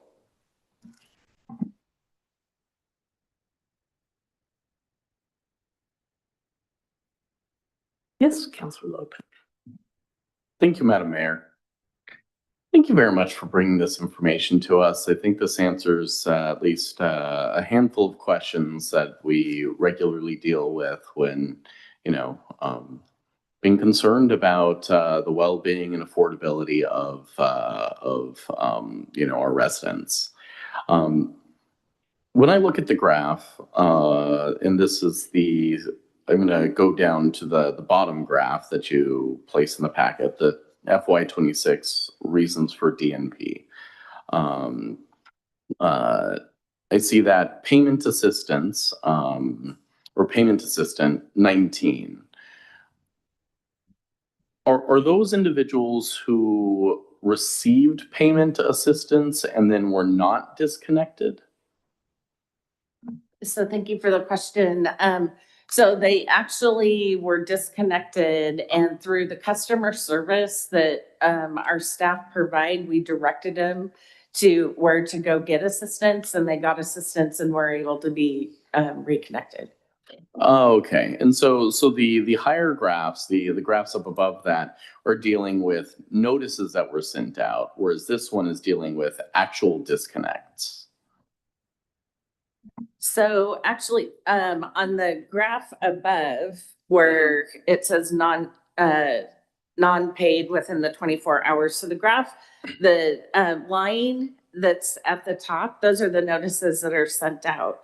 The one at the bottom is the number of customers that were not reconnected within the 24 hours. So they had received a notice. No action was taken by the customer. And so that's the level of where we're at after 24 hours. They have not been connected. Gotcha. Okay, that's helpful in reading these. Thank you. I'm sure it's just not how it's written, just something in my understanding. I would so looking at a couple of these, and I've got just a couple of questions about the details in some of these. Going back to that bottom graph, the reasons for DNP, I question whether or not that that other category actually does represent a level of financial hardship. And I don't have a path to quantify exactly how much of that, but oftentimes in my experience, I've been on, both ends of a collection call, right? People oftentimes, even if they can't pay, don't say I can't pay. They'll say, oh, I was traveling, or, oh, golly, I forgot. Let me get that to you Monday. Right. And so I would just, suggest that as opposed to feeling good about that other, recognizing that there's likely something in there. Now, I can't quantify that and I can't prove that. But anecdotally, there's likely something in there. Now, out of that 1,351. Whether that's one or whether that's 300 or whatever that is, it's hard to tell.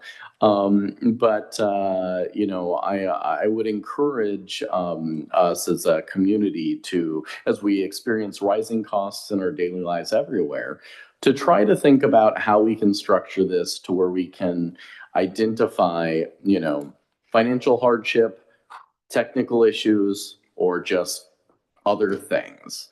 Because really, what are those levers that we can pull as a council and as a utility? You know, if people are not paying because they're not able to figure out how to update their credit card, well, that's one issue, right? That we can then try to address. If they're not paying because, or they're late on payment because of financial hardship, well, that is a different issue. And if it's, you know, just golly, I just completely forgot and just zoned it, well, then that's something else entirely. But really focusing those issues on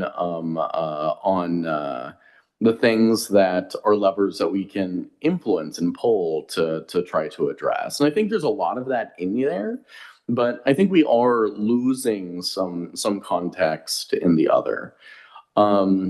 I do want to jump back up to this other graph there, DNP not paid within 24 hours. And this is the combination of the two graphs, the total DNP and then not paid in 24 hours. You mentioned a couple spikes in, I believe it's April and October. I'm really interested actually in the other outlier, the dip in December in the bottom line. It looks like there were zero or pretty dang close to zero that were not resolved within 24 hours in December. I'm curious if you have any context of what might have happened there. I think you know, that it's worth learning from that. I mean, looking at it, it suggests maybe it might just be, you know, a timing artifact because January was a little higher. I don't know, but if you have anything you could share about that, I'm all ears. So thank you, Counselor. So one of the things that we have seen, like in even further back, January is a little bit higher, and the only thing that we can figure is the holidays. People spend more in the holidays, don't have as much in January because they're recovering. And then you look at, so usually the people that aren't paying within the 24 hours, it's between 6 and 11 people. So that might look like a lot on this graph, but it's really not that many people. But we do see an increase of delay in payment in January. But that decrease in December, right? That's that drop. Do we have any inclination on what might have driven that? Again, the N on that is maybe the difference between 18 and 0 out of how many customers. So that's a problem, right? When you're looking, that's what they're saying. It may look like a significant statistic, but it's 16 or 17 people. So that counts. So not sure it's worth spending a lot of staff time trying to figure that out myself. I will add that we had a warmer than usual winter, and that certainly could have been one of those months that led to lower bills than people are used to during that time, which led to a lower overall number of DNP customers. But I don't remember the weather specifically for December, but that certainly could have had something to do with that low number. Yeah, thank you very much. And Madam Mayor, I'm not suggesting that we expend staff time. I'm just looking for any insight that might have. And the weather is an interesting factor. Also strikes me that, you know, the 8th of the month might fall on different days of, you know, of the week, and that might have, you know, a difference. And this doesn't reflect that, but being able to put these numbers in context is incredibly valuable. And so thank you. Councillor McKeel, then Councillor O. Thanks, Madam Mayor. Thank you very much for this data. I was very excited. Well, not excited. I was very pleased to see it. But I'm wondering, when somebody gets a disconnect notice, does the city send in that notice information about how they could get financial support if they can't pay that? Because I'm wondering, as Councilor Lopez said, the excuses, because I've been there too. It wasn't that the credit card expired, it got canceled. And I have to change it. So, the reason can be something that indicates that there's difficulty. But when the notice goes out to folks, is there any notice in there that says, hey, if you're having trouble, here's a place you can get support? Yeah, thank you. It does. And then additionally, we get phone calls in from our customers when they get these notices, and many of them are in distress, right? They're concerned about their utilities being shut off. So we share that information and how to, one, we can fill out a promise to pay. So it gives them a little more time, and then also get them in contact with utility assistance. I really appreciate what the city does for folks. So thank you very much for what you're doing. Councilor Ober. So this is just one of those data things. And you look at the did not pays, and we've got these 3 spikes in that graph. And you look below, there's matching spikes, except in April, where there was a lot of people who didn't pay, but the folks that we didn't see a corresponding spike and didn't get in within 24 hours. I find that interesting, not asking for an explanation. I'm wondering if there's any way we can monitor the auto pay system so that we can give people a heads up. Did you know your credit card is expiring in 3 months? You need to update that information. Is that a killer piece of staff time that ought to just get dumped on people and say, if you can't watch that, that's on you? Or can we handle that? Or is there a programming, computer programming or something we could do that would cover that and get people in? I look at the reasons under the others, and traveling and forgetting, absolutely. And forgetting to update your credit card, absolutely. I don't know what all the other ones are, Chris. I've got no more insight than you do. But yeah, those two seems like the traveling one, other than a note on everybody's bill saying, don't forget, if you travel, you've still got utility bills, and so many people don't get a paper bill anymore. But, and then, yeah, can we warn them about their credit card dates? Yeah, thank you for the question. And a lot of people are set up on auto pay, so they don't get a bill. It just, they get an email from Express Bill Pay. Express Bill Pay will email them to let them know that their card is already expired. And they're so this last month, as you're creating this report, is there a report that we can run out of the Express Bill Pay system that identifies what cards are coming up close to expiration date? We have identified a report, and that is something that we're going to start monitoring. Depending on how many are on that list, I don't know how many we'll catch, but hopefully we can get that cleaned up. An email from the city saying your card's expired, fix it, would probably get most people's attention. Yeah, thank you. Expiring. Councilor Carey to wrap up. Fairly quickly, I think. I have not experienced this in my sort of adult life, my college life several times. But walk me through we're talking about notice of disconnect and what's the time frame? Walk me through what needs to happen for someone to be disconnected. So to be honest, I don't know on the power side. I can talk to on the finance side what we do. So we generate the utility bills. They go out. There's a due date, 15th. If we don't receive payment, notice goes out the next day. By mail, or there are certain people that have requested not to be mailed a bill or anything else. So we do follow up with email if we have an active email. And then they have approximately 5 days from there to start working with us to get either a promise to pay or go ahead and pay or find out what the issue is, where payment hasn't cleared or how we can help them. I will say that the whole process on the timeline is pretty short. So that might be something that we might want to start looking at, but at the same time, we don't want to continue dragging out the process when we're heading up against another billing cycle. Is there, if they are disconnected, is there a cost to reconnect? Go ahead. That depends. Yeah. There's a fee for ending up on the list. So if they get to the point where they're on the list, they get a fee, and I believe it's $85. On disconnect day, we disconnect them remotely now. We can just do it from the office. If someone calls finance and makes a payment, then finance lets us know to reconnect them. There's no fee for the reconnect. They do have to pay the $85 for being on the list and being disconnected. Some folks will have us reconnect after hours. And if we do an after hours reconnect, then that's $185. But that pays for the overtime and whatnot to do that.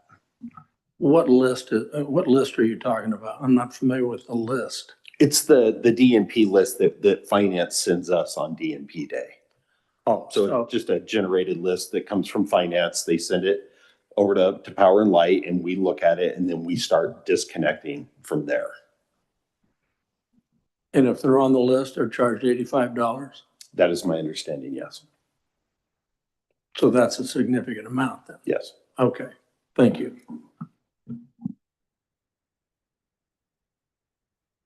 All right. Thank you very much for this information. And seeing no other questions, well, love digging into this stuff. And thank you, Sean. I know you're learning along with us, so appreciate it. That takes us to our reports. And are we okay with going without a break? Hopefully to be able to move through things. We will take a 3-minute break. All right, we're going to take a 3-minute break.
Thank you. We will reconvene. Pam is back on duty. And Great. that brings us to our reports. From a mayor's report this evening, do want to mention a couple of things, one of which was we did have an invitation out to some very special guests who are not able to make it tonight, but we anticipate in the future being able to celebrate a remarkable accomplishment for some youth in our community. That is the Central High School baseball team, which won its 5A championship. And some remarkable performances you'll hear more about in a future meeting. But we're very, very proud of these young men and their accomplishments and the way they have represented our community. Because I do have some inside knowledge that their opponents in the championship game did not exhibit the same sportsmanship. And I am very proud of the way that our students, staff, family, community responded. Also, just to let you know, Rochelle and I had a meeting today with board members from the Monmouth Independence Chamber of Commerce and Visitor Center as they are looking at some things they're doing to streamline their operation. And so we'll be hearing more about that, I think, in the future. But just to let you know, we are continuing to meet with them, to have conversations with them, and to get input on how we go forward to do various things in our community to support our businesses and organizations throughout the community. With that, I will, before we start our council boards and commission liaison report, we do have in June is a time in which folks who have been serving on our boards and commissions whose terms are up have an opportunity to let us know whether or not they would like to continue and to determine whether or not we need to recruit new folks. So I have kind of a stack of those tonight I'd like to go through with you. We have received, we did have one person who's completed her term on the Arts and Culture Commission, and that is the former chair, Susan Farley. We do have an application to take that vacant slot, and that is from Prindy Flug. Prindy Flug, a longtime teacher, communicator, and artist in our community, particularly known for her calligraphy work. Extremely amazing and ready to kind of help support that arts and culture commission work. And so I'm going to ask your consideration of her appointment. I'll go through some of these others. Believe it or not, Diane Ostrom is interested in continuing to serve on the Parks and Recreation Board. It's only what, 3 years now? Considering that, yes, we just recognized her for her 40 years and her term is up, but she is actually interested in continuing. So I am going to certainly take her up on that. Our senior advisory board, we do have Ann Cape, who has served as a longtime volunteer at the senior center and again is willing to continue. So I'm going to suggest that. And we have 3 folks on our library board who are definitely not renewing their commitment to serve. And we are going to need a lot of recruits for our library board. So I'm going to ask folks to be thinking about that. And that's still 7 a.m. 7 a.m. Yes, it is. Problem right there. It's not that bad. It's not that bad. We have treats. There's donuts. It's a great meeting. So we are looking for folks who want to help advise the library director on policy, on matters of how to continue to make our programs more accessible. And they're certainly a lot of fun. I don't know if you can inject more fun, but there is that. Our Transportation Commission, we actually have 3 folks whose terms are expiring, and they have all asked to re-up, and that is John Love, Sean Robbins, and Michael Thistle. So I'm going to certainly recommend that. We do have 4 folks whose term on the Budget Committee has expired. Luckily, they are interested in returning, but because the Budget Committee doesn't have a lot of activity this time of year, we're going to go ahead and recruit and announce those openings and see if other folks would be interested in also being interviewed for those slots. Same thing with Planning Commission. We do go through an interview process. There are 2 openings. One person is not going to renew his term. Fortunately for us all, Stephen Howard has indicated interest in continuing. He's served the commission for many years. He certainly is the chair. And because we've had some losses on the Planning Commission, I think it's very valuable and in our interest to have Stephen continue. So without going through the interview process, I'd like you to indulge in reappointing Stephen Howard. So at this time, Prindy Flug, Diane Ostrom, and Cape are 3 transportation folks, and Chair Howard for the Planning Commission. So moved. Second. Thank you, Councillor Oberst, for the motion, and Councillor Lopez for the second. All in favor, please signify by saying aye. Aye. Aye. Aye. Great, thank you very much. And we have openings on some of our other boards and commissions. We really will be announcing those, and you'll get that information that hopefully you can share out, because those volunteers are our lifeblood, and we truly need their support and appreciate their service. And that brings us to reports of boards and commissions. If anyone wants to tell us what these people do. Councillor Bell. Very quickly, the Mid-Willamette Valley Council of Governments Board of Directors met today, discussed all the general things we need to discuss. We did adopt our budget. 2 things of interest. We are discussing having an operational assessment, and the cities and counties and our districts will be getting a letter with a sort of RFP looking for, is there a city staff person, and there is some money available to subsidize that person's income. Is there perhaps a city staff person that could help the Council of Governments with an assessment, looking at the organization, looking at our structure, looking at long-term in terms of the finance is pretty well set because we had a finance subcommittee. But in terms of staffing, are we still doing the right things? Are we serving our members properly? Are we doing the right kind of projects and programs, et cetera? So keep that in mind if that's something you think you might be interested in.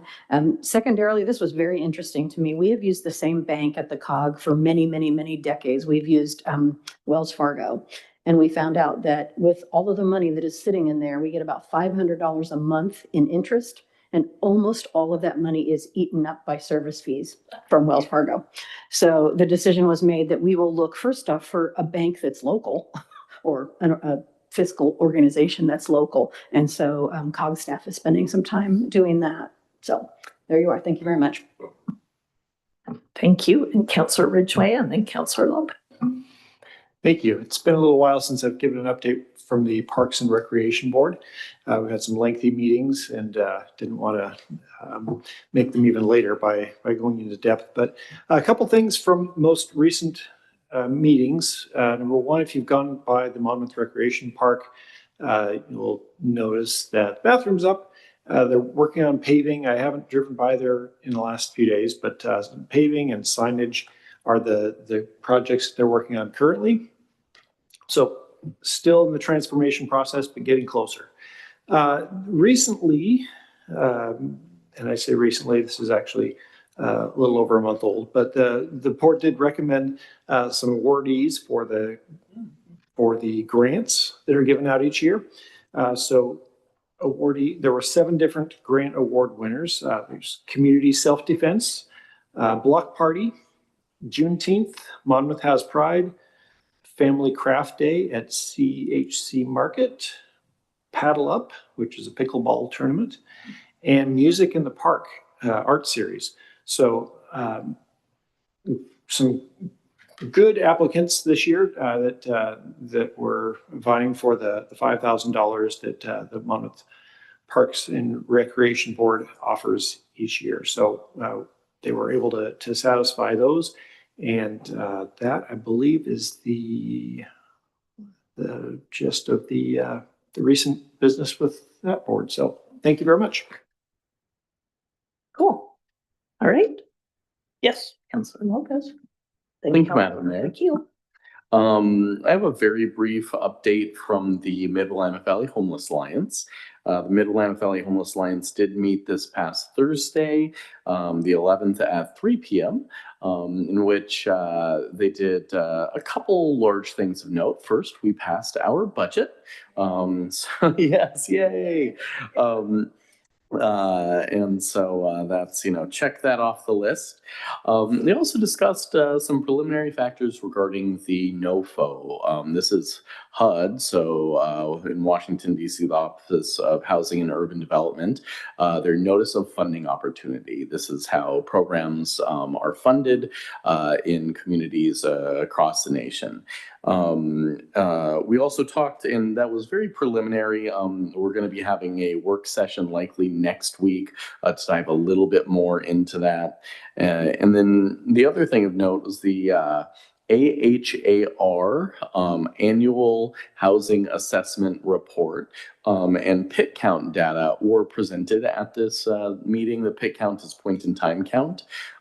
These are two tools that are used to assess housing insecurity across the nation and in communities, and every community participates.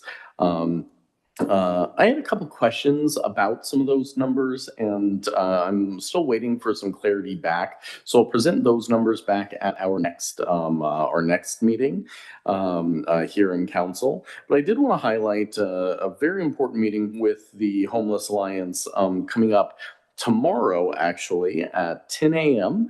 is our annual joint board meeting. So it's with the Homeless Alliance board, as well as the collaborative committee. And so just like our city here has, a large structure with boards and commissions, we have at the Homeless Alliance, there is a large similar structure with boards and commissions, et cetera, diving into specific areas. And the collaborative committee is, it's not the catch-all, but it's the largest pool of active, engaged individuals throughout the community. Oftentimes those are providers or people who are just passionate about, serving their neighborhoods. And so we're holding that meeting tomorrow at 10 a.m. at Center for Hope and Safety in Salem. So very excited to see what comes out of that. And I look forward to reporting some of those numbers back that I know we're all waiting for regarding the PIT and the AHAR. That concludes my report. Thank you. All right, Councilor McKeel, then Noebers. Thank you, Madam Mayor. The Transportation Commission met on last week, June 8th, and the commissioners discussed the installation of the 3 solar-powered electronic feedback signs that will be installed on Whitman Highway according to ODOT standards, and it will obviously help to deter the speed there. Commissioner John Love is continuing his focus on creating a walking school bus to encourage students to walk to school, but not anymore this summer, because I guess today would have been the last day. So keep an eye out for possibilities. It's actually a really a great project that he's looking for, and maybe we can all get out there and be members of the walking school bus next fall. Chief Haynes did report that the review of the company, the Urban SDK, that provides data about traffic speeds, said that the speeds were generally within acceptable limits, except for me. And the next meeting is going to be September 14th, 7 p.m. at the police department. This is really quick. The tree board is on summer hiatus, but I got an email from the chair this weekend, and he was very concerned about some of our new trees, particularly the ones down at the S-curve. So Gordon went out Sunday and found that one of the gator bags was not draining appropriately. So he drained it all in one big rush. And then I went down later with a 7-gallon container of water and added that to the pot. So there's one tree up the S-curve that is definitely not in the finest form right now, but just wait, it'll be better.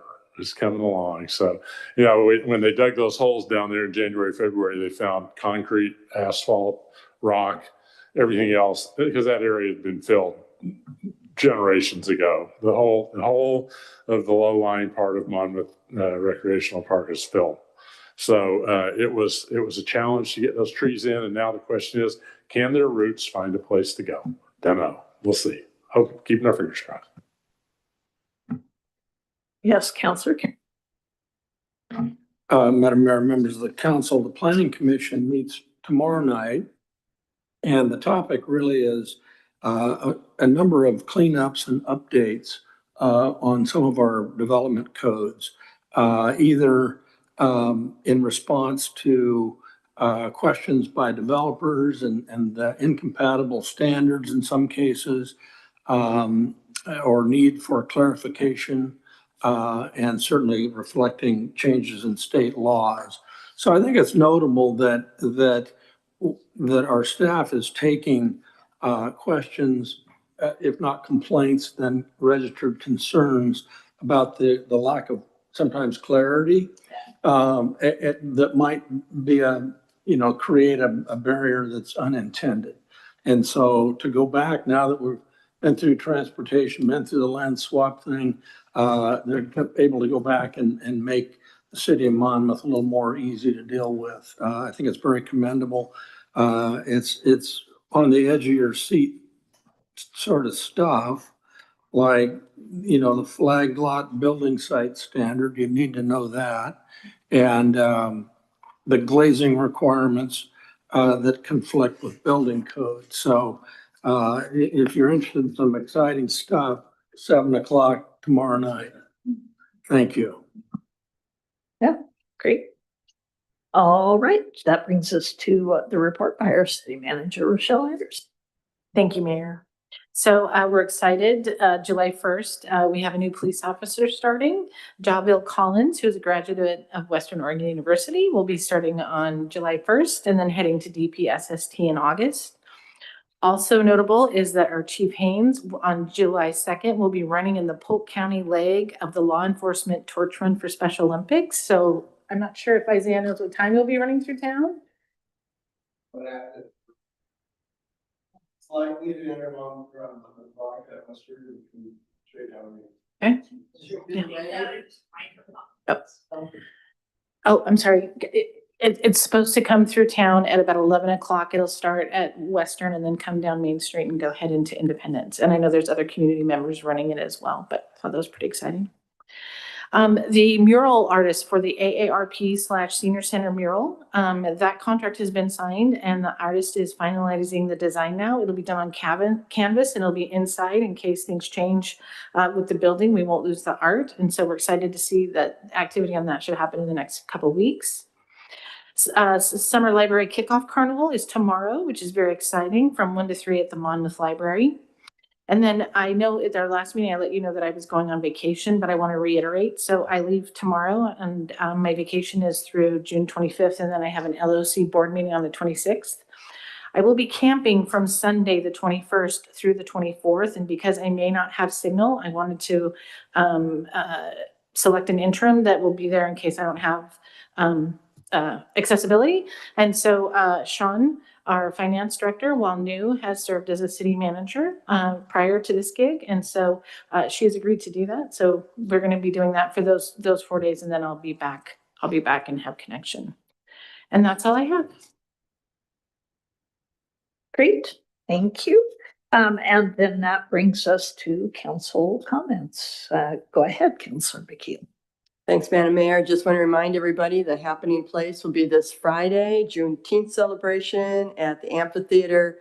Bring the kids. We have the famous balloon artist is going to be back. That was the solid favorite And I'm sorry to say that Councilor Lopez isn't going to be there this time, but Cotton Candy is returning.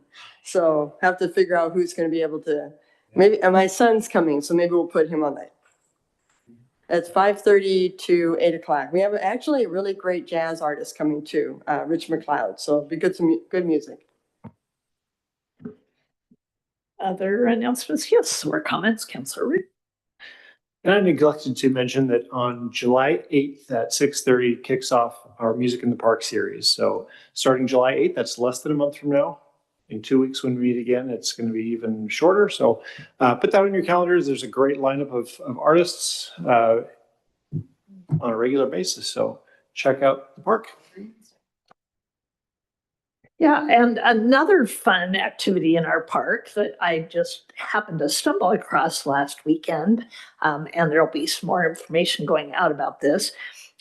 Slip Kid, apparently a DJ, he was DJing in the park on Saturday, is going to start some regular shows at our amphitheater.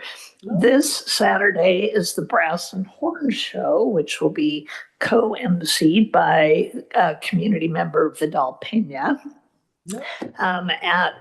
from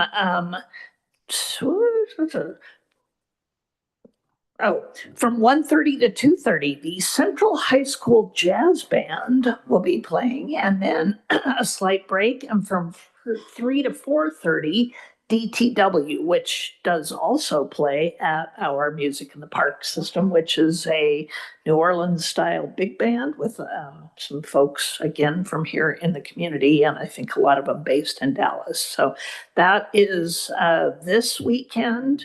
Bring a chair, something to eat, support live local music. And I think one of their goals is to really bring local artists. So these Saturday concerts, Slip Kid presents. So nice. I like to say, last weekend he was just in the park and got to talk to him a little bit. Then learned that Vidal was part of this. So super fun. All right. Seeing nothing else. Move Go to ahead. cancel. I move to close the meeting. All in favor of adjourning, please signify by saying aye. Aye. All right, thank you very much.